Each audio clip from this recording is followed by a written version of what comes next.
Good morning all of you.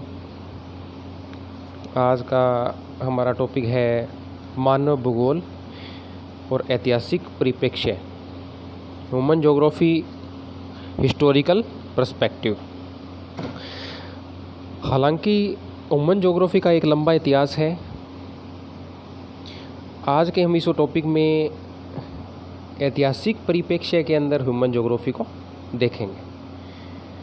यह आपके समझने और ह्यूमन ज्योग्राफी में एक दृष्टिकोण विकसित करने के लिए ये आज का वीडियो आपके लिए रहेगा, जो आपके आगामी जो ह्यूमन ज्योग्राफी के चैप्टर्स हैं उनमें भी इसके द्वारा मदद मिलेगी। आप इसका जो महत्व है ह्यूमन ज्योग्राफी का 18वीं और 19वीं शताब्दी में ही बढ़ा। ग्रीक एवं रोमन विद्वानों ने इस दृष्टिकोण पर अधिक बल दिया कि मानव एवं उसके भौतिक पर्यावरण में घनिष्ठ संबंध है। हेरोडोटस, अरस्तु एवं इरेटोस्थनीज ने विशिष्ट राष्ट्रों की प्रगति में अनुकूल पर्यावरणीय दशाओं को ही उत्तरदायी ठहराया है। यहाँ हम देखते हैं कि जिस देश की भौगोलिक दशा अच्छी अवस्था में है, अर्थात पहाड़ है, पठार है, वहाँ पर मनुष्य को अधिक मेहनत करनी पड़ेगी, और जहाँ पर मैदान है, वर्षा की उत्तम प्राप्ति होती है, उत्तम जलवायु है, वहाँ पर मानव अधिक गति से अपना विकास कर पाएगा। तो हेरोडोटस, अरस्तु, इरेटोस्थनीज, इन्होंने अनुकूल पर्यावरणीय दशाओं को ही मानव उन्नति के लिए उत्तरदायी ठहराया।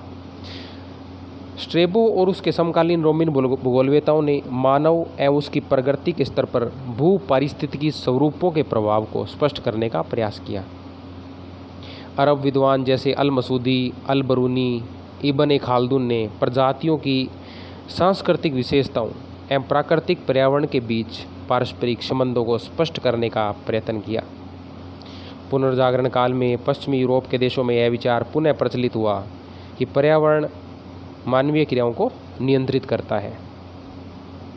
मानव भूगोल को आधुनिक विचार 18वीं शताब्दी के अंतिम भाग और 19वीं शताब्दी के आरंभिक काल में प्राप्त हुए, जब अलेक्जेंडर वॉन हम्बोल्ट और कोल रिटर ने सामाजिक समूहों तथा उनके प्राकृतिक पर्यावरण के पारस्परिक संबंधों पर बल दिया। हम्बोल्ट द्वारा लिखित बहुप्रसिद्ध पुस्तक कोस्मोस एवं कोल रिटर द्वारा लिखित पुस्तक अर्ध कुंडे मानव और उसके पर्यावरण के अंतर संबंधों को प्रमाणित करती है।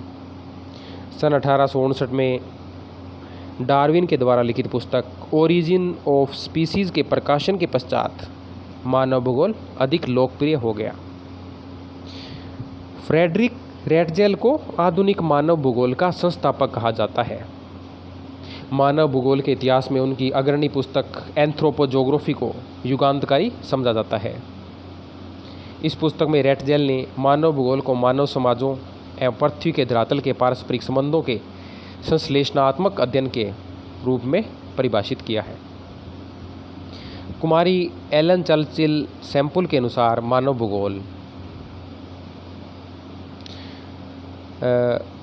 अविरत मानव एवं अस्थिर पृथ्वी के परिवर्तनशील संबंधों का अध्ययन है। फ्रांस के भूगोलवेता विडाल डी ला ब्लास के द्वारा एक अन्य उत्कृष्ट पुस्तक लिखी, जिसका शीर्षक है मानव भूगोल के सिद्धांत।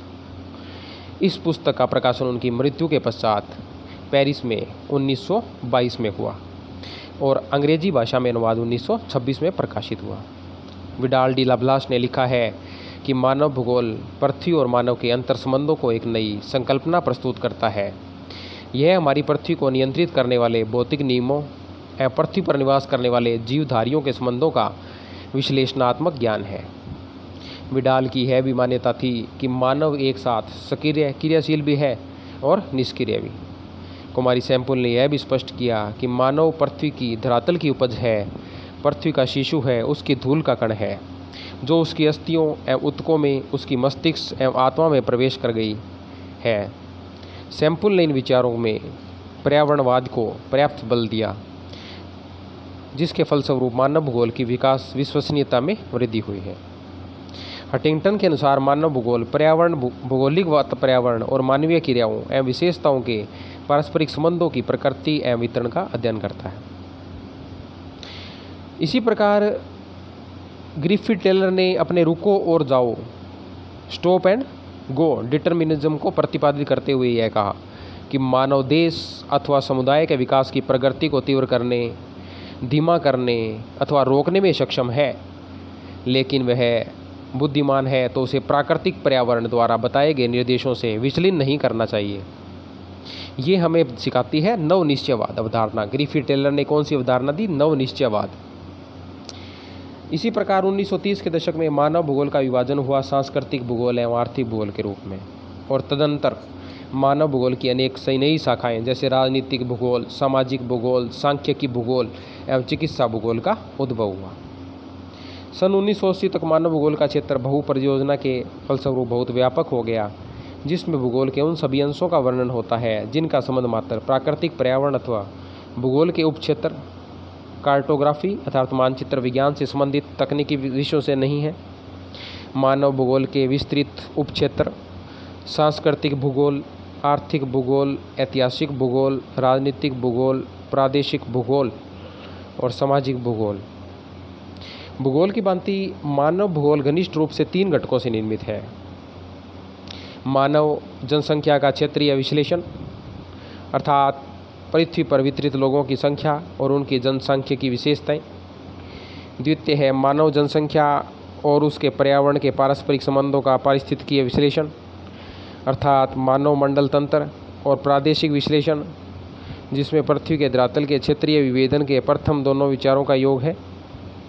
ये तीनों विषय विभिन्न क्षेत्रीय माप पर अर्थात वृहत स्तर पर संपूर्ण विश्व एवं प्रमुख प्रदेश तथा सूक्ष्म स्तर पर निकटस्थ स्थानीय पर्यावरण में व्यक्ति एवं समूह अध्ययन किए जाते हैं। मानव भूगोल के जो कुछ देशों में उद्भव जैसे भूविज्ञानों से एवं अन्य देशों से सामाजिक विज्ञानों से हुआ है, तथापि मानव भूगोल और भौतिक भूगोल क्रमशः एक दूसरे से जुड़े हुए हैं। इससे मानव भूगोलवेताओं के दार्शनिक अनुस्थापन में गंभीर समस्याएं उत्पन्न की गई। कुछ लोग यह तर्क देते हैं कि मानव और उसके समाजों की भौगोलिक जानकारी से पूर्व में उनके पूर्ण रूप से विशिष्ट प्रतिरूप की आवश्यकता है। इस प्रकार का उपागम मानव भूगोल के पृथक प्रारूप की ओर संकेत करता है, जिसका संबंध सामाजिक विज्ञानों से है। वर्तमान में मानव भूगोल में अनेक दार्शनिक उपागमों का प्रभुत्व है, जैसे मार्क्सवाद, प्रत्यक्षवाद, उग्रवाद, यथार्थवाद, व्यवहारवाद, मानववाद, संरचनावाद और प्रकार्यवाद, जिसमें प्रत्येक में पृथक पृथक रूप से भौगोलिक शोध एवं लेखन की आवश्यकता होती है। भूगोलवेताओं के साथ कुछ लोग यह तर्क देते हैं कि यह भौतिक पर्यावरण और विश्लेषणात्मक विधियों के बीच एक निश्चित कड़ी है, जो मानव भूगोल को एक विशिष्ट चरित्र प्रदान करती है और अंततः यह उन समस्याओं के समाधान में योगदान देती है जो बहु अनुशासनात्मक अथवा अतिरिक्त अनुशासनात्मक है। इन दोनों दृष्टिकोणों में निरंतर विवाद चल रहा है और अनेक विचार दूसरे दृष्टिकोण से प्रथम दृष्टिकोण की ओर बढ़ रहे हैं। विचारों में बदलाव आंशिक रूप में विश्लेषण के मापदंड में परिवर्तन के कारण है। भौतिक भूगोल या मानव भूगोल में पिछले 4 दशकों से प्रक्रियाओं के महत्व में बदलाव आया है और इसके साथ ही छोटे भौगोलिक क्षेत्र के गहन अध्ययन के प्रति रुचि बढ़ी है। अब मानव भूगोल के अंदर जो विचारधाराएं हैं वो निश्चयवाद अथवा पर्यावरणीय निश्चयवाद, दूसरा संभववाद और तीसरा नवनिश्चयवाद।